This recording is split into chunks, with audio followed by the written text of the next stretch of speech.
Плановый ремонт ради безаварийной зимы. В Златоусте полным ходом идут работы в рамках подготовки к новому отопительному сезону, согласно поручению главы округа Вячеслава Жилина. Масштабный процесс охватывает разные районы города. Теплотрассу ремонтируют на участке выше городского ЗАГСа. Коммунальщики рассказывают, жителям придется потерпеть без горячей воды не более 2 недель.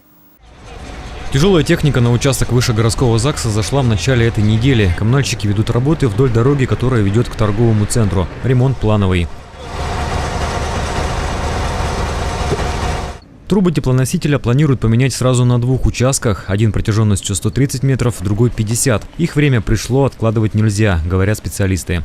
Подается по этим трубам, будем говорить, теплоноситель на 10 многоквартирных домов и детский сад и школа. Устарели уже трубы, постоянные протечки, то есть вот попали они, значит, в капитальный ремонт, и мы занимаемся плановым ремонтом. Жителям придется потерпеть без горячей воды около 2 недель. Также будет временно ограничен проезд к домам номер 8 и 7А в 3-м микрорайоне.